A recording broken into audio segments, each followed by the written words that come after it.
यदि किसी रेखा यदि यदि एक रेखा किसी त्रिभुज की दो भुजाओं को एक ही अनुपात में विभाजित करे तो वह तीसरी भुजा के समांतर होती है। देखो, इससे पहले वाले प्रमेय में हम लोग ने क्या किया था, पहले समांतर किया था, उसके बाद अनुपात समान अनुपात में बांटे थे, बराबर किए थे। अब इसका उल्टा दिया है, अब अनुपात समान किए हैं, अब सिद्ध करना है कि वो जो रेखा खींचते हैं वो समांतर है कि नहीं, ये सिद्ध करना है। जस्ट अपोजिट, पहले क्या किए थे, पहले समांतर रेखा खींचे थे, तब अपने को दो अनुपात मिला था। अब दो अनुपात खींचने हैं और अपने को समांतर रेखा प्रदर्शित करना है कि समांतर रेखा होता है कि नहीं होता, जस्ट अपोजिट करना है। क्लियर है? यहां तक आया समझ?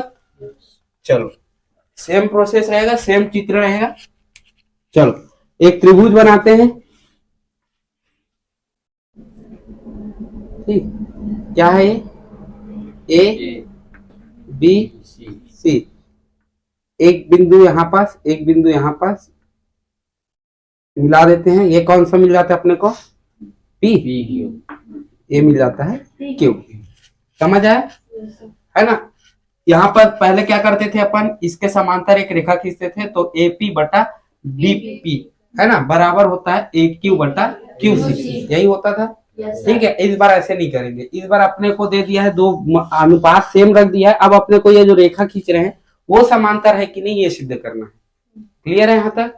ठीक है, तो मैं एक बिंदु है पी और एसी में एक बिंदु क्यू, दोनों को मिला के एक रेखा प्राप्त होते हैं। ठीक है, माना है ना, माना पी क्यू बीसी के समांतर नहीं है, समांतर नहीं है। ठीक है, ये अपने को दिया है, क्या दिया है अपने को स्टार्टिंग में, ए क्यू ए पी बटा पीबी बराबर है ए क्यू बटा क्यू सी। ये अपने को अनुपात में बांट दिया है, बोल रहे हैं, मतलब ऐसे अनुपात में अपने को दिख रहा है। ठीक है, यहाँ तक आया समझ? क्वेश्चन में ही बोला है कि ये दोनों अनुपात क्या है, समान है। तो अपने को सिद्ध क्या करना है, अपने को उसको बंद कर दो, बंद कर दो। ठीक है, यही होगा, यही होगा कि नहीं होगा? क्योंकि अपन सेम पिछले वाले प्रमेय में यही किए थे। यहाँ तक आया समझ? मैं मान लेता हूं कि एक बिंदु है क्यू डेज, यहाँ पर क्यू डेज, ये मैं मान लेता हूं कि ये पी क्यू डेज जो है ये बीसी के क्या है, समांतर है। मैं मान लिया कि माना यहाँ पर, माना पी क्यू डेज बीसी के समांतर है। ठीक है, यहाँ तक आया समझ? अपन एक और रेखा खींच दिए, इसको अपन जो पी क्यू रेखा खींचे थे वो क्या है, समांतर नहीं है मान। ठीक है, अब क्या खींच दिया मैं, पी क्यू रेखा, पी क्यू डेज रेखा खींच दिया जो कि इसके समांतर है, मैं मान लिया हूँ। यहाँ तक आया?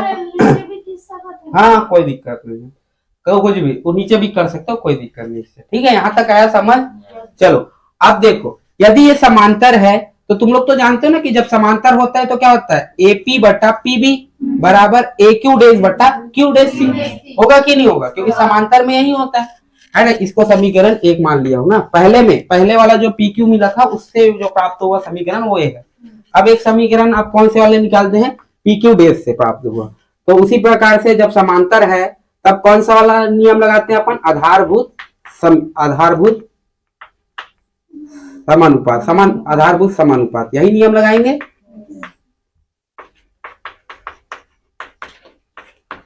ठीक है, अब आधारभूत समानुपात नियम में क्या बोलता है कि जब समांतर होता है ये रेखा बीसी के, तब क्या हो जाता है, एपी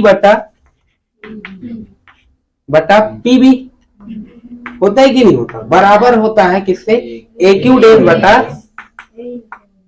क्यू डेज सी, यही होता है कि नहीं होता है? ये समीकरण क्या मान लिया, दो। समीकरण एक और दो को ध्यान दो, एक पक्ष क्या है, दोनों में बराबर है कि नहीं? देख लो भाई, समीकरण एक यहाँ है, समीकरण दो यहाँ है, दिख रहा है ना? ठीक है, दोनों में एक पक्ष बराबर दिख रहा होगा। ठीक है, तो एपी बटा पीबी इधर भी है, एपी बटा पीबी इधर भी है, तो जब एक पक्ष बराबर हो तो ऑटोमेटिकली दूसरी पक्ष भी क्या हो जाती है, बराबर हो जाती है। तो यहाँ पास से देख लेते हैं, समीकरण एक और दो से लिख लेना ना, समीकरण एक व दो से। ठीक है, तो दोनों में जब ध्यान दिया मैं तो क्या हुआ, ए क्यू बटा क्यू सी बराबर क्यू डेज ए क्यू डैश बटा क्यू डैश सी। यहाँ तक आया समझ? ध्यान से समझना मैं क्या बोल रहा हूँ, इसके बाद और कहानी मजा आएगा। यहाँ तक आया? अब इस समीकरण, ठीक है, दोनों पक्ष में क्या कर देता हूँ, एक जोड़ देता हूँ, तो ए क्यू बटा क्यू सी प्लस ए बराबर ए क्यू डैश बटा क्यू डैश सी प्लस ए। यहाँ तक आया समझ? ठीक है, दोनों में जब जोड़ते हैं तो क्या हो जाते हैं, इसके हर में कुछ नहीं मतलब एक, इसके हर में कुछ नहीं मतलब एक, क्या करते हैं, है ना, तो ये हो जाएगा ए क्यू बटा क्यू सी, पूरे के बट्टे में प्लस कर देता हूँ, ये हो जाएगा क्यू सी बराबर, इधर क्या हो जाएंगे, A Q dash plus Q dash C बटा क्यू डैश सी। यहाँ तक किसी को डाउट है क्या? देख लो, यहाँ तक आया समझ? चलो ऊपर का मिटा दो थोड़ा से, कि लिखोगे? लिखोगे क्या? तो लिख लो, जल्द देता हूं, ठीक है।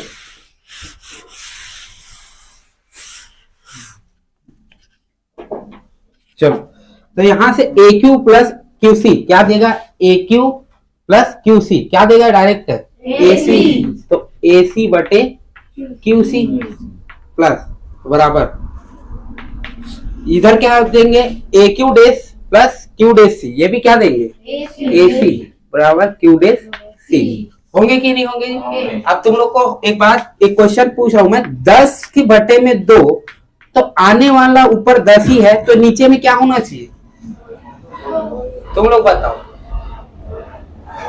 10 की बटे में 2 है बराबर, 10 की बटे में और क्या होना चाहिए, मतलब क्या होना चाहिए कि 2 मतलब बराबर ही हो जाएगा, 2 ही होगा कि नहीं होगा? तो एक बात बताओ, ऊपर जब सेम है और डिवाइड हो रहा है इससे, तो कहीं ना कहीं क्यूसी बराबर होगा क्यू डैश सी के, तभी तो बराबर होगा ना भाई, है ना। तो यहाँ से सिद्ध हुआ क्या, क्यू सी बराबर होगा क्यू डैश सी। और इनडायरेक्टली तुमने क्या बोला था कि इसको समांतर माने थे, तो ये भी समांतर होगा कि नहीं होगा, तभी तो समान है कि नहीं है, क्लियर है। तो यहाँ से सिद्ध हो जाएगा कि नहीं, एक को देखो सिद्ध किसको किए तुम, क्यू डैश सी जो था, मतलब ये वाला रेखा, ये क्यू डैश वाला वैल्यू समांतर है कि नहीं है ना, तो ये समांतर है, तो ये भी समांतर होगा कि नहीं होगा, है ना। हालांकि स्टार्टिंग में अपन लोगों ने नहीं माना था, चलो नहीं होगा करके चलो मान के चलते हैं, लेकिन इनडायरेक्टली जब देख रहा हूं तो ये इसके समांतर है, तो ये भी तो समांतर है ना। समझ रहा हूं मैं क्या बोल रहा हूँ? जब कब कौन से कंडीशन में क्यूसी का वैल्यू सेम रहेगा, जब दोनों एक ही बिंदु में रहेंगे, क्यू डैश भी सेम रहेंगे उसी बिंदु में और क्यू भी उसी बिंदु में रहेंगे। तुम लोग बताओ, यदि यहाँ पास क्यू है ना, यहाँ से क्यू सी है, मतलब क्यू सी बन रहा है यहाँ से यहाँ तक का दूरी, और यहाँ से क्यू डैश क्यू सी बन रहा है, तो कहीं ना कहीं दोनों कब बराबर होंगे, जब दोनों एक ही बिंदु में रहेंगे, होंगे कि नहीं होंगे। और तुम दोनों में से एक बिंदु को क्या माने थे, समांतर माने थे, और एक को नहीं माने थे, सही बात है कि नहीं। तो तुम लोगों ने समांतर माना, तो उसी के आधार पे क्यू भी क्या हो जाएंगे, क्यूसी भी क्या हो जाएंगे, समांतर में आएंगे। समझ आया? एक को सिद्ध किया मैं, तो ऑटोमेटिकली दूसरा भी सिद्ध हो गया कि नहीं हो गया। तो यहाँ से देखा जाए तो क्यू डैश और क्यू सी दोनों समान हैं, इसलिए क्या हो जाएंगे, यहाँ से ए सी, यहाँ से क्या हो जाएंगे, दोनों आपस में समांतर हो जाएंगे। यहाँ से लिख लेना क्यू सी और क्यू डैश और क्यू डैश सी समान बिंदु में है, समान बिंदु में है, सही बात है कि नहीं। समान बिंदु में तभी तो दोनों बराबर है, क्यू सी का वैल्यू और क्यू डैश सी का वैल्यू। तुम ही लोग बताओ, यहाँ से यहाँ तक का 4 है मान लो, तो यहाँ से क्यू डैश और क्यू सी का वैल्यू भी 4 ही होना चाहिए, तभी तो बराबर होगा। तो कहीं ना कहीं दोनों बिंदु क्या होंगे, समान दूरी में होंगे। लगा दे उसको।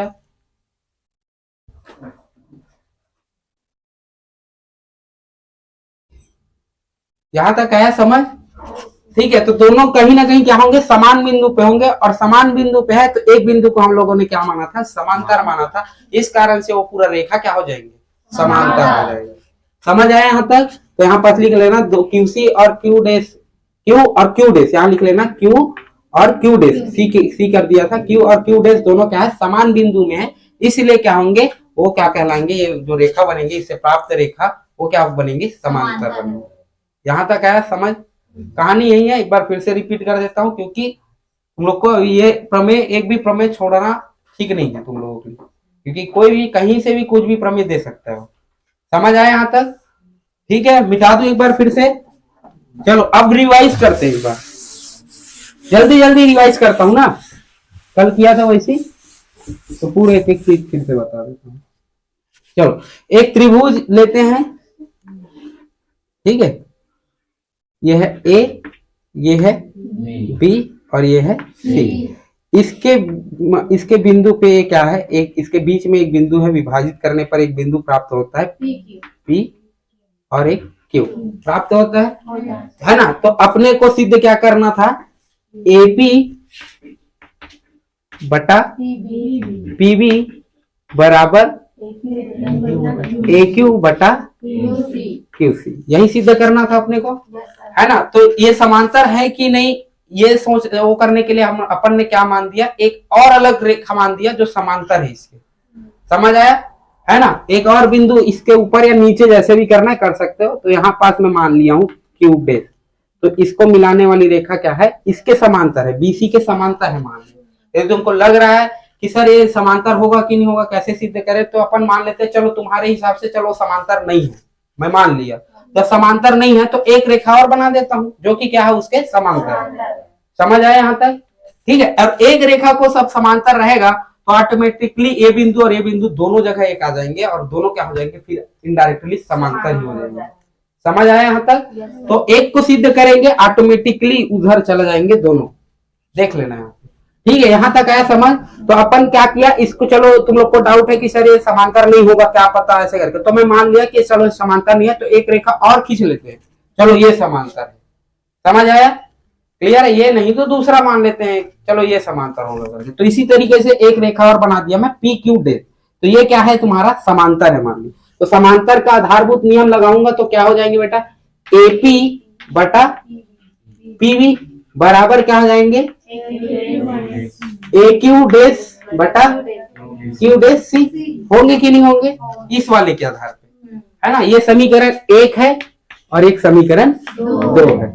समीकरण एक और दो में जब ध्यान दे रहा हूं तो एक पक्ष क्या है, दोनों में समान है, देख लो इस वाला पक्ष लेफ्ट हैंड साइड दोनों में समान है, समान है कि नहीं, तो राइट हैंड साइड भी ऑटोमेटिक क्या हो जाएंगे, समान हो जाएंगे। तो यहाँ से क्या हो जाएंगे, ए क्यू डेस बटा क्यू डेस सी बराबर ए क्यू बटा क्यू सी। यहाँ तक तो आ गया होगा समझ, आ गया। अब मैं क्या करता हूँ, दोनों पक्ष में एक जोड़ देता हूँ, तो जैसे एक जोड़ूंगा ए क्यू बटा क्यू डेस सी प्लस एक बराबर ए क्यू बटा क्यू सी प्लस एक, होगा कि नहीं होगा जी, यहाँ तक आया समझ। दोनों पक्ष में एक जोड़ दिया, जब जोड़ूंगा तो यहाँ पास क्या हो जाएंगे, A Q dash plus Q डेस सी, यहाँ से क्यू डेस सी बराबर ये क्या हो जाएंगे, A Q plus Q C बटा क्यू सी, होगा कि नहीं होगा बेटा, यहाँ तक आया समझ। चलो यहाँ रखता है, चलो अच्छा एक बात बताओ, ए क्यू डेस और क्यू डेस सी दोनों डायरेक्ट मिला के क्या कौन सी रेखा दे रहे हैं, ए सी, तो ऊपर में रख दिया ए सी बटा क्यू डेस सी बराबर, यहाँ भी देखा जाए तो ए क्यू और क्यू सी मिला के क्या दे रहे हैं, ए सी बटा क्यू सी, समझ आया। ऊपर अंश वाला वैल्यू देखो, दोनों पक्ष में अंश वाला वैल्यू दोनों में क्या है, समान है, एसी एसी है कि नहीं है। तो एसी से डिवाइड होने वाला जो क्यू डे सी और क्यू सी दोनों बराबर होना चाहिए, तभी तो वैल्यू बराबर होंगे कि नहीं होंगे, इसके अनुपात होंगे कि नहीं होंगे। ऐसे छोड़ना होगा भैया, एक तरफ 10 रख दिया बटा 2 और एक तरफ 10 बटा 5, क्या बराबर हो सकता है क्या, नहीं। तो इसको बराबर करने के लिए अपने को इधर भी क्या करना पड़ेगा, 2 रखना पड़ेगा, रखेंगे कि नहीं रखेंगे। इसी प्रकार सेम टू सेम, क्योंकि वैल्यू सेम है, ऐसे रहता कि अलग चीज रहता, अलग एसी का छोड़ इधर एसी रहता, इधर ए बी रहता मान लो, तो बात अलग है, लेकिन दोनों में तो एसी एसी है और दोनों बराबर भी हो रहे हैं अनुपात, तो कहीं ना कहीं क्यू डे सी और क्यू सी दोनों क्या होंगे, आपस में बराबर होंगे, समझ आया। और उनमें से तुमने क्या माना था, यहाँ पर यहाँ तक आया समझ, क्लियर है। तो कहीं ना कहीं क्या हो जाएंगे, यहाँ से क्यू डे सी बराबर हो जाएंगे क्यू सी के, होंगे कि नहीं होंगे जी, है ना। तो यहाँ पास क्यू सी और क्यू डे सी, मतलब यहाँ से यहाँ तक की जो दूरी है, कहीं ना कहीं क्यू सी इसमें होगा या तो ये इसमें होगा, सही बात है कि नहीं। दोनों में से मतलब क्यू और क्यू डे दोनों एक ही बिंदु में होगा, अलग अलग बिंदु में होगा तो बेटा बराबर तो हो ही नहीं सकता, सही बात है कि नहीं। सी से दूरी माप रहे हो तुम, एक बंदा यहाँ है एक बंदा यहाँ है मान लो, और यहाँ से यहाँ तक का दूरी मान लो 4 है, और यहाँ से यहाँ तक का दूरी 1 है मान लो, यहाँ से यहाँ तक। तो तुम लोग को यदि पूछा जाए क्यू डेज सी कितना होगा, 5 हो जाएगा, 4 और 1 5। और दूसरी ओ में देखा रहा है तो क्यू सी कितना हो जा रहा है 4। तो भैया ऐसे तो हो ही नहीं सकता, कहीं ना कहीं दोनों बिंदु एक में होगा, और दोनों बिंदु यदि एक में है इसका मतलब यह है कि वो क्या है, समांतर है। तुम लोगों ने क्या माना था, क्यू डेज सी को समांतर माने थे कि नहीं माने थे। इस कारण से बेटा यहाँ पर क्यू और क्यू डेज दोनों एक ही बिंदु में होंगे। यहाँ पर लिख लेना क्यू और क्यू डेज दोनों एक ही बिंदु में होंगे, ठीक है, एक ही बिंदु में होंगे अतः क्यू सी समांतर है किसके, पी क्यू समांतर है किसके, बीसी के। होगा कि नहीं होगा, समझ आया ना। या तो तुम बोल सकते हो पी क्यू डेज समांतर है किसके, बीसी के। तो पी क्यू डेज जब समांतर है तो कहीं ना कहीं पी क्यू भी समांतर होगा, समझ आ रहा है, क्योंकि पी तो एक ही जगह है, यहां से ये क्यू और क्यू डेज एक ही में मिल सकता है कि नहीं मिल सकता, तभी तो बराबर होगा ना। तो कहीं ना कहीं पी क्यू बोलो या पी क्यू डेज बोलो, दोनों क्या होंगे, आपस में समांतर होंगे। किसके समांतर होंगे, बीसी के समांतर होंगे। तो यहाँ से सिद्ध हुआ कि नहीं हुआ जी, कि वो रेखा क्या होंगे, आपस में विभाजित करने वाले जो रेखा प्राप्त होंगे वो क्या होंगे, आपस में समांतर। यहाँ तक आया समझ, क्लियर है, कहानी यही है, कुछ नहीं, ठीक है। चलो उदाहरण नंबर 1 देखो। उदाहरण नंबर 1 बोल रहे हैं यदि कोई रेखा त्रिभुज ABC की भुजाओं AB और AC को क्रमशः D और E पर प्रतिच्छेद करे तथा भुजा BC के समांतर हो तो सिद्ध कीजिए कि AD बराबर AB बराबर AE बटा AC। ठीक है, सिद्ध करना। चलो देखो, एक त्रिभुज बनाता हूं मैं, त्रिभुज, ये क्या है, ये A, ये B, ये C, और एक बिंदु है, ये है D और ये है E, और ये क्या बोल रहा है, ये जो रेखा है BC के क्या है, समांतर है, यही बोल रहे हैं क्वेश्चन में। क्लियर है, एक रेखा के क्या है, एक भुजा के क्या है, वो समांतर है। तो एक भुजा के देख लो भैया समांतर है, प्रतिच्छेद कर रहा है बाकी दो भुजाओं को। समझ आ रहा है यहाँ तक। एक रेखा अलग से डी रेखा खींच दिया, वो क्या कर रहा है, त्रिभुज के दो भुजाओं को क्या कर रहा है, प्रतिच्छेद कर रहा है, कट कर रहा है कि नहीं कर रहा है। यहाँ तक आया समझ, ऐसी बनेगा चित्र। चलो आगे देखते हैं अब इसमें। तो अपने को सिद्ध क्या करना है बेटा, AD बटे AB बराबर AE बटे AC, यही सिद्ध करना है। चलो देखते हैं आगे, है ना। तो अपन जब समांतर है तो नियम क्या लगाते हैं, जब आधारभूत समानुपात लगाते हैं कि नहीं लगाते, आधारभूत समानुपात, ध्यान से समझना ना। आधारभूत समानुपात क्या बोलते हैं बेटा, AD बटे DB बराबर क्या होगा, AE बटे EC, यही होगा कि नहीं होगा, यहाँ तक आया समझ। चलो अब क्या करते हैं, दोनों पक्ष में एक जोड़ देते हैं, क्योंकि तुम लोग एक ध्यान दोगे इसमें सिद्ध करने वाले में, तो AB दिया है जो कि यहाँ से यहाँ तक है। जैसे अपन QC वाले AC लाते थे ना पूरा भुजा का, तो उसमें एक जोड़ते थे कि नहीं जोड़ते थे, इसी प्रकार यहाँ भी क्या कर देते हैं अपन, एक जोड़ दे। तो यहाँ एक जोड़ूंगा जैसे, तो यहाँ पर दोनों पक्षों में एक जोड़ने पर करके लिख लेना, AD प्लस DB प्लस एक बराबर AE प्लस बटा EC प्लस एक, होगा कि नहीं होगा, यहाँ से आया समझ। चलो इसको जब जोड़ेंगे तो क्या हो जाएंगे, AD प्लस DB बटा DB, होगा कि नहीं होगा, बराबर। यहाँ से देखा जाए तो क्या हो जाएंगे, अच्छा AD को रखें क्या, रुको रुको रुको रुको रुको, अभी नहीं करना है, रुको अभी नहीं जोड़ेंगे, क्योंकि अपने को ऊपर में AD चाहिए।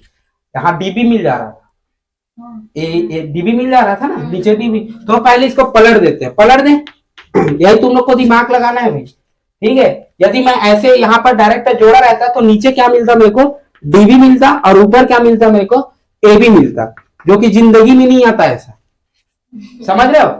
तो अपने को AD चाहिए, कम से कम एक तरफ AD चाहिए, ठीक है। तो AD करने के लिए अपने क्या करना पड़ेगा, इसको पलट देते हैं, पलट दें, पलटेंगे बेटा तो यहां से हो जाएगा ये DB बटा AD बराबर ये क्या हो जाएंगे EC बटा AE, होगा कि नहीं होगा। अब जोड़ते हैं इसमें एक, जोड़े हम, तो जब एक जोड़ेंगे दोनों पक्ष में तो क्या हो जाएंगे, मैं डायरेक्ट लिख देता हूँ DB, इसमें एक जुड़ेगा तो क्या हो जाएंगे इसमें, तो AD बटा AD बराबर इसमें क्या हो जाएंगे EC प्लस AE बटा AE, होगा कि नहीं होगा बेटा।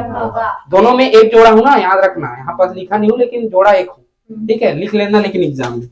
चलो यहां से देखो, अच्छा DB बटा AD क्या दिया है, क्या बनेगा DB प्लस AD क्या मिलेगा, डायरेक्ट AB मिलेगा कि नहीं मिलेगा, तो AB बटा AD बराबर इसमें देखो EC प्लस EA, जैसे वो क्या मिलेंगे तुमको डायरेक्ट AC बटा AE, होगा कि नहीं होगा। अरे सिद्ध क्या करना है हमको, AD बटा AB यही करना है ना, तो इसको पलट दो यार, आप पलट दें, तो इसको जब पलटेंगे तो क्या बन जाएगा, ये AD ऊपर चला जाएगा और AB नीचे आ जाएगा बराबर AE को ऊपर ले जाते हैं और AC को नीचे, और यही सिद्ध करना था, देख लो यही सिद्ध करना है।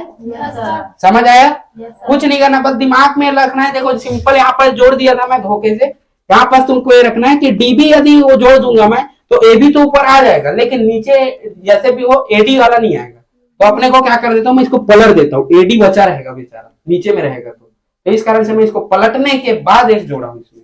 यहाँ तक आया समझ, तुम लोग को यही दिमाग लगाना है, ये सिद्ध करने बोला है, तो यहाँ तक आया समझ जी, क्लियर है। चलो समलंब चतुर्भुज क्या बोलते हैं, जानते हो कोई, समलंब चतुर्भुज में क्या होता है, जिनकी दो भुजाएं क्या होते हैं, समांतर होते हैं और बाकी भुजा समांतर नहीं होते, ठीक है। तो समांतर मान लो ये भुजा है ऐसे, ठीक है, चित्र यही है,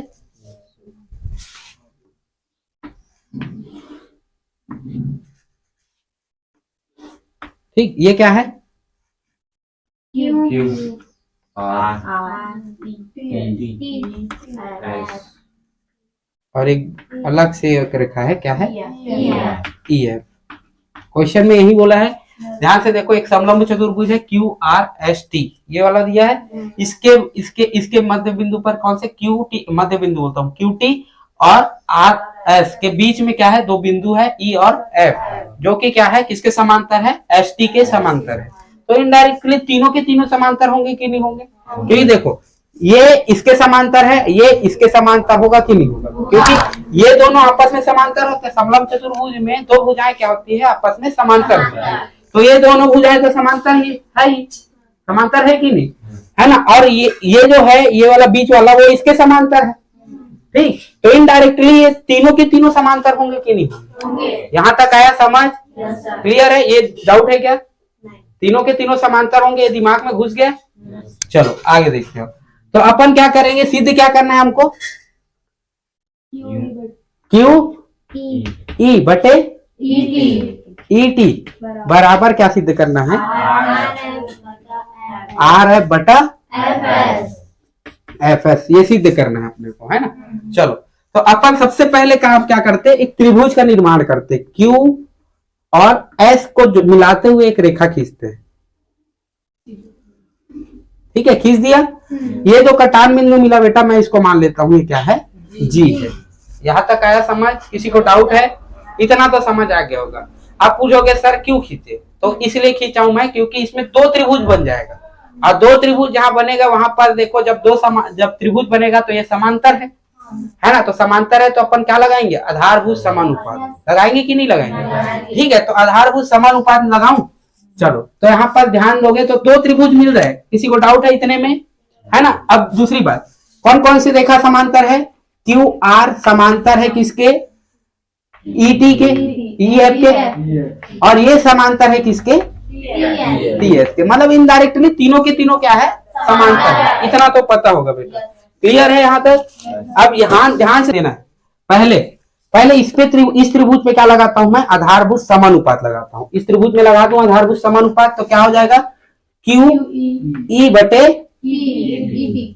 ET बराबर होगा किसके?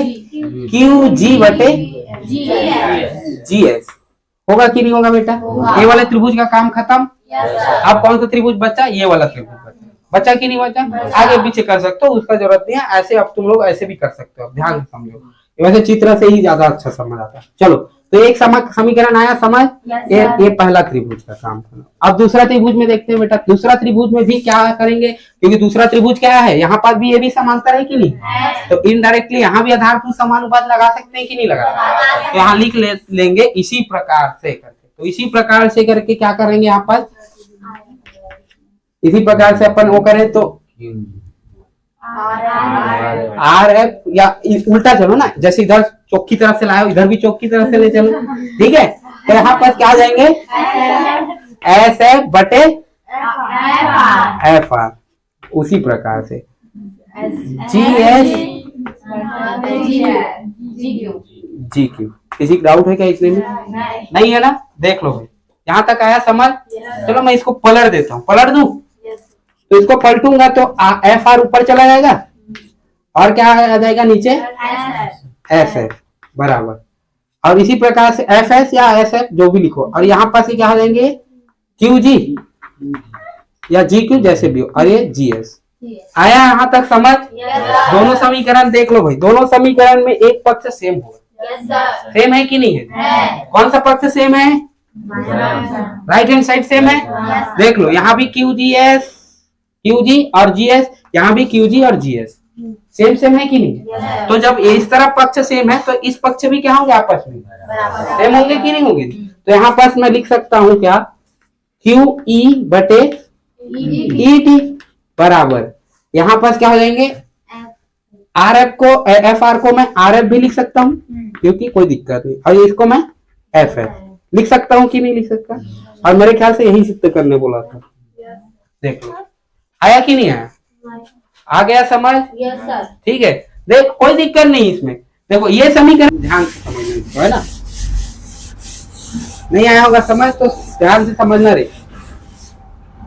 देखो क्वेश्चन में क्या बोला था कि एक समलंब चतुर्भुज है। तो समलंब चतुर्भुज क्या होते हैं, जिनकी एक भुजा क्या होते हैं, समांतर होते हैं। अरे एक भुजा मतलब भैया, एक भुजा कह रहे समांतर, समझ ना यार, सब लोग पे ध्यान मत दो भाई, भावनाओं को दे, ठीक है। अब एक भुजा समांतर होगा, कितने समांतर होगा, ठीक है। दो भुजा मैं बोलना चाहता था, दो भुजा, एक भुजा बोल दिया। अब एक भुजा चल ले, बता कैसे समांतर करेगा, किसके समांतर करेगा? हो गया यार, निकल गया, फिसल गया मुंह से, ठीक है। यहाँ तक आया समझ? तो ये समांतर है, ये क्या है, क्यू है, ये आर है, ये टी है और ये एस है। और इनके मध्य में मतलब इनको विभाजित करते हुए एक और रेखा खींचे हैं जो किसके समांतर है, टी एस के समांतर है। कौन है ये? E F. ये जो ई एफ है वो किसके समांतर है, टी एस के समांतर है। और टी एस किसके समांतर है, क्यू आर। तो इनडायरेक्टली तीनों के तीनों समांतर है। सही बात है कि क्लियर है? तो यहाँ पास मैं बोल सकता हूँ, यहाँ पर डायरेक्ट क्यू आर समांतर है ई एफ, ई एफ के, और ई एफ समांतर है किसके बेटा, टी एस के। तीनों के तीनों आपस में समांतर है कि नहीं? यहाँ तक तो आ गया होगा समझ, ठीक है। मैं क्या करता हूँ, क्यू और एस को मिलाते हुए एक रेखा खींच देता हूं, जो कि ई एफ को और क्यू एस के जो कटान बिंदु मिलेगा वो बिंदु का नाम मैं बना देता हूं जी। यहां तक आया समझ? आ गया यहाँ तक? चलो अब दो त्रिभुज दिख रहा होगा बेटा, एक त्रिभुज ये है और एक त्रिभुज ये है। दो त्रिभुज दिख रहे हैं और तुम लोग को पता है कि इसमें क्या, दोनों के दोनों क्या है, समांतर है। ये वाला जो रेखा है समांतर है कि नहीं इसके, ये वाला रेखा है समांतर है कि नहीं इसके? समझ रहे हो ना मैं क्या बोल रहा हूँ? जब दो रेखाएं समान, जब एक त्रिभुज में किसी भुजा के समांतर एक तीसरी भुजा रहे, मतलब भुजा रहे या रेखा रहे, तो क्या नियम लगाते हैं अपन, आधारभूत समानुपात लगाते हैं कि नहीं लगाते? तो आधारभूत समानुपात से, आधारभूत लिखना ना, लेकिन कहां से क्या आया, आधारभूत समानुपाती या जैसे भी हो, ठीक है, समानुपात से। यहां तक किसी को डाउट है? तो पहले वाले में मैं लगाता हूं आधारभूत समानुपात त्रिभुज क्यू टी एस में, इसी में लगाएंगे क्यू टी एस में। यदि मैं आधारभूत समानुपात लगाऊं तो क्या हो जाएंगे, यहां से क्यू ई बटे ई टी होगा कि नहीं होगा, बराबर इसी प्रकार से और क्या है, क्यू क्या है, क्यू जी बटे जी है। अच्छा सिद्ध क्या करना था पहले ये बता दो, क्या सिद्ध करना है जी, सिद्ध क्या करना है, इजी ईटी बराबर एफ एस, यही सिद्ध करना है। चलो चलो तो इसी पैटर्न में लिखते हैं क्यू ई और ई टी। यहाँ तक आया समझ? चलो आगे देखते हैं। ये समीकरण एक मान लिया। अब ये वाला त्रिभुज का काम खत्म, दूसरे वाला त्रिभुज बचा अपने पास। दूसरे वाले त्रिभुज में फिर आधारभूत समानुपात लगाएंगे। कौन से वाले त्रिभुज में? तो क्यू आर एस। इसमें यदि मैं आधारभूत समानुपात लगाऊं तो क्या बन जाएंगे, यहाँ से ऊपर से ही लेके आते हैं ना, आर एफ बटे एफ एस बराबर क्या हो जाएंगे, यहाँ से क्यू जी बटे जी एस। होगा कि नहीं होगा बेटा? यहाँ तक आया समझ? ठीक है, ये समीकरण दूसरा। तो समीकरण एक और दो के दोनों एक पक्ष को देखोगे राइट हैंड साइड को, तो दोनों क्या है, समान है। समान है कि नहीं? देख लो क्यू जी, यहाँ भी क्यू जी, जी एस यहाँ भी जी एस, तो ये पक्ष दोनों समान है कि नहीं है ना? जब ये पक्ष समान हो तो ऑटोमेटिकली इधर के पक्ष समान होंगे कि नहीं होंगे? क्लियर है? तो यहाँ से हो जाएंगे बेटा क्यू ई बटे ई टी बराबर क्या हो जाएंगे, आर एफ बटे एफ एफ। अब यही सिद्ध करने बोला था। आ गया समझ? ठीक है जी, बन जाएगा। ठीक है, पूछ देगा ना प्रश्नावली दो का, दो ही तो है क्या? प्रश्नावली एक में वो था नक्शा वक्शा वाला, दो। एक वृत्ताकार मैदान की त्रिज्या 52 मीटर है। इस मैदान का नक्शा कागज पर बनाइए जिनमें पैमाना 13 मीटर और 1 सेंटीमीटर हो। नक्शे में मैदान की त्रिज्या क्या होगी? ठीक है, ध्यान से समझना। एक वृत्त दिया है, ठीक है, गोलाकार है, वृत्ताकार। इनमें जो है त्रिज्या कितना मीटर दिया बेटा? मीटर में दिया है 52 मीटर। क्लियर है? अब कितना मीटर बराबर 1 सेंटीमीटर है बोल रहे हैं? 13 मीटर। तो 13 मीटर बराबर कितना है? 1 सेंटीमीटर। अब जाहिर सी बात है, जब मैं चित्र बनाऊंगा किसी कागज में तो एकदम 52 मीटर का वृत्त त्रिज्या बनाते हुए एकदम बड़ा वो करूंगा तो बहुत सारा बड़ा कागज लगेगा।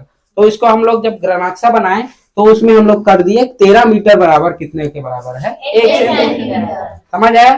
क्लियर है? यदि मैं कागज में ही 13 मीटर बस को बनाऊं तो बहुत बड़ा कागज लगेगा मेरे को, उतने बड़े का त्रिज्या बनाऊं तो इस कारण से यहाँ पास क्या कर दिया है, सहूलियत के लिए 13 मीटर को मैं 1 सेंटीमीटर मान लिया हूँ। मतलब 1 सेंटीमीटर की यदि लाइन खींच रहा हूं मैं तो कितना मीटर का खींच रहा हूँ? 13 मीटर का खींच रहा हूँ।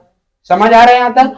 तो यहाँ पर मैं वृत्त बनाना है मेरे को, ठीक है। अच्छा, इसमें क्या बोला है? 52 मीटर दिया है, ठीक है। तो 13 मीटर बराबर 1 सेंटीमीटर, तो 52 मीटर बराबर कितना? 4 सेंटीमीटर। होगा कि नहीं होगा? तो 52 मीटर बराबर कितना सेंटीमीटर होगा बेटा? 4 सेंटीमीटर। इसका मतलब जब मैं वृत्त बनाऊंगा चित्र बुक में तो कितना सेंटीमीटर का लूंगा मैं?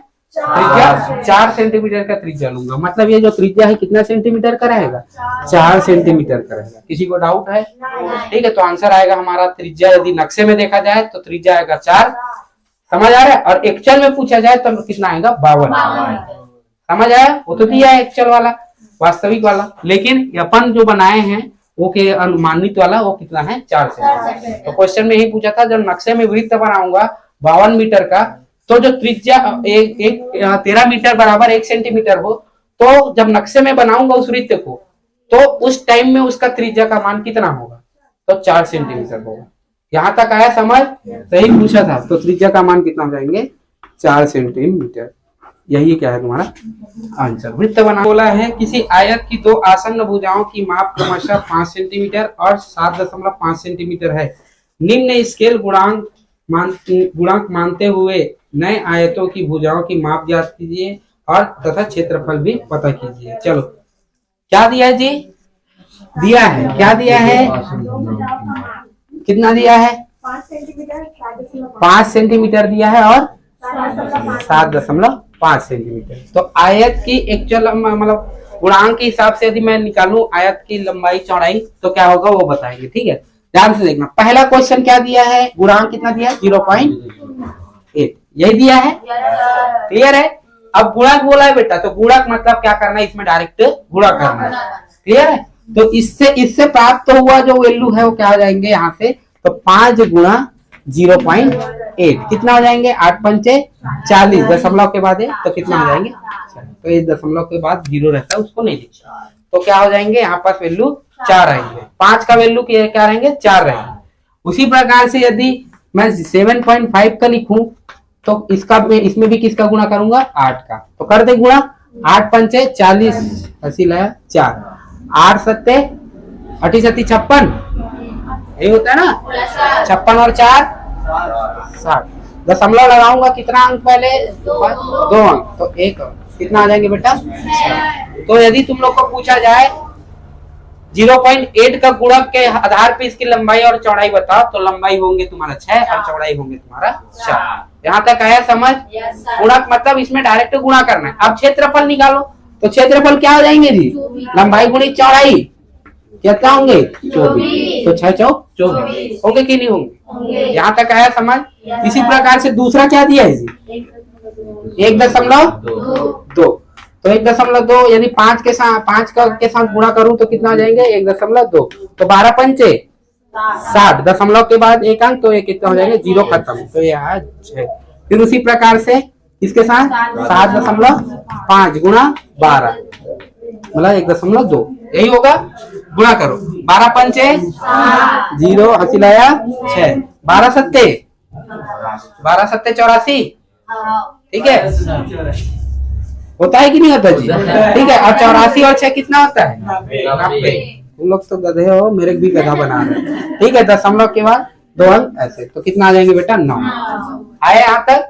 यदि क्षेत्रफल पूछा जाए तो 54, ठीक। उसी प्रकार से क्या दिया है तीसरा 1.0, तो 1.0 मतलब एक ही बार, तो 1 का किसी भी संख्या के साथ गुणा करे वही आता है। 5 गुणा 1 क्या देंगे 5, 7.5 गुणा 1 कितना देंगे 7.5, होगा कि नहीं होगा, यहाँ तक आया समझ। चलो गुणा करो इसका, 5 25, हंसी लाया 2, 5 7 35, 2 37, दशमलव के बाद 1 कितना आ जाएंगे बेटा क्षेत्रफल 37.5, आया समझ। अच्छा एक क्वेश्चन इसमें एक और पूछा है कि जो वास्तविक आयत है और ये जो गुणांक आयत है एक वाला, तो उसके इनके जो आयत है वो सर्वांग सम होंगे कि नहीं होंगे ये बताना है।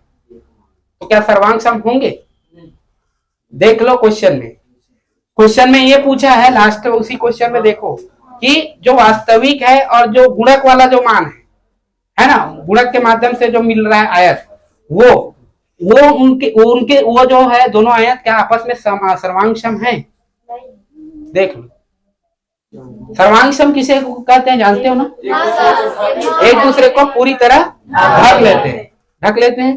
तो बेटा तुम लोग एक बात बताओ, मापित वाला क्षेत्रफल तो ये मापित वाला मान तो ये है और एक के साथ गुणा करने पर भी मान यही आ रहा है, तो क्या ये सर्वांग सम नहीं होगा, तुम ही लोग बताओ क्या ये सर्वांग सम नहीं होगा, सर्वांग सम होगा भाई, समझ आया।